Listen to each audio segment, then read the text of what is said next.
Hey everyone, I thought I would do a quick review of my 686 SSR Smith & Wesson. Let me preface this by saying that I'm not a revolver guy. I don't have a lot of experience shooting revolvers, aside from renting them at the range from time to time. But you know, I got the itch to get a revolver, just to add one to the collection and kind of have a different shooting experience than what I normally shoot. So I decided I wanted one in 357, and I'd kind of narrowed it down from online searching to the GP 100 from Ruger and the 686 from Smith & Wesson, and I ended up settling on the 686 SSR, and primarily that was because I liked the idea that it had a quick change front sight, and I liked the trigger pull on it a little bit better than on the Ruger. You know, very, very minor difference that I felt, but I just liked the way that this felt as I was pulling the trigger a little bit better than the GP 100. So this is the SSR. It has a couple of upgrades from the stock 686. As you can see, the front here, the barrel is a little bit different. It's kind of cut out here and squared off rather than round. It has a partial underlug instead of a full underlug. It has a recessed crown. I don't know if you can make that out on the camera or not. It has, as I mentioned, the quick change front sight. You just slide this to the rear. You can do it with your hand and lift it out and pop a new one in. This fiber optic front sight is not the one that came stock with the gun. It came with a black ramp front sight with an orange insert, but my eyes aren't that great, so that was one of the first changes that I made just to help me pick up the front sight. Some of the other differences: it has chamfered charge holes. You know, these are slightly beveled to make it a little bit faster to reload. I mean, they're chamfered, but it is very, very minor. You know, I don't know how much of a difference that slight chamfering really makes. You know, if you were going at it with speed loaders, maybe it helps a lot, maybe not. You know, I don't have really anything to compare it to. It has a different mainspring. It has a embossed mainspring, which I will get to in a minute. It shares the same rear sight as the stock 686, which is adjustable for windage and elevation. And it has different grips than the stock 686.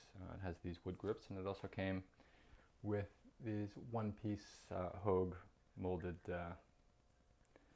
grips, which I actually am not that crazy about. I felt like they were a little too sticky in my hand when I was,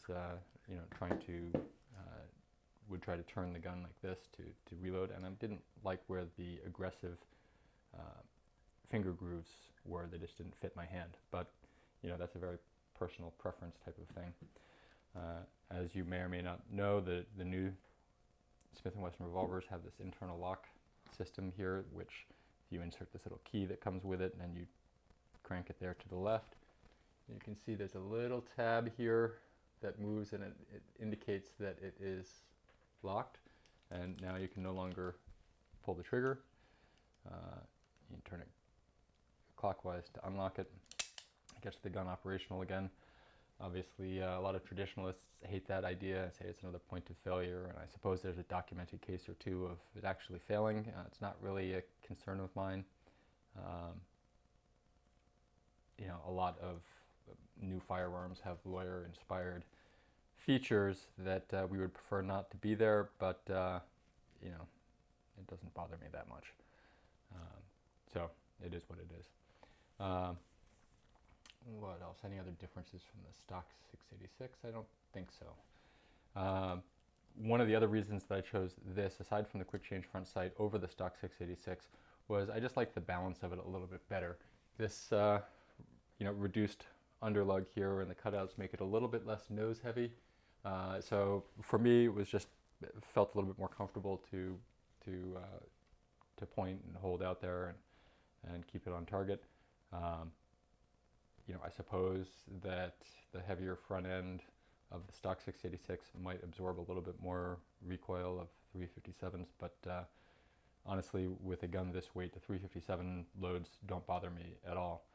I almost exclusively shoot 357 Magnum through this and not 38 Special. In fact, the only time I really shoot 38 Specials is, if I go to the range with somebody who hasn't shot revolvers or maybe is recoil sensitive, I might bring a box of 38 Special. But other than that, it's all 357. Probably put about 2,500 rounds, maybe 3,000 rounds through it at this point. So going back to the Mainspring, and I will roll a picture comparison of the stock one, which is what I have here in my hand, and the Wolf spring that I put in. After, I don't know, maybe 200 rounds, I decided that I wanted to do a little work on it to lighten the trigger pull. By my gauge, which goes up to 12 pounds out of the box, this was more than 12 pounds. So I pulled it with the trigger gauge, and the trigger gauge would not trip the hammer in double action before just going into an error condition, because it only goes up to 12 pounds. So how heavy was it? Well, I felt like it was close to tripping, so maybe 13 pounds out of the box.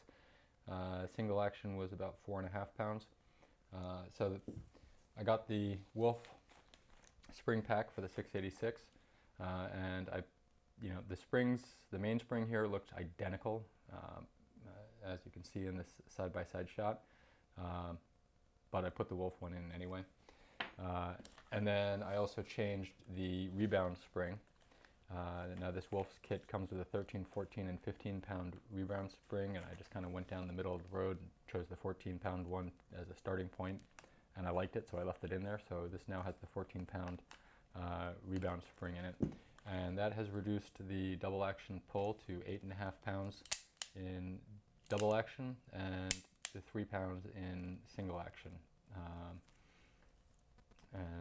I find that a lot more manageable. I shoot almost exclusively 1911s, so that 12-pound trigger pull was not doing me any favors in the accuracy department. On that subject, accuracy-wise, the gun is every bit as accurate as any other gun that I own. I'm not going to put up targets of what I shoot because, quite frankly, I don't have a ransom rest, so that's all that's telling you is how well or poorly I shoot, not how well or poorly the gun does. But it is easily on par with any other handguns that I have in the accuracy department, provided that I'm doing my part. I'll roll in a little footage here.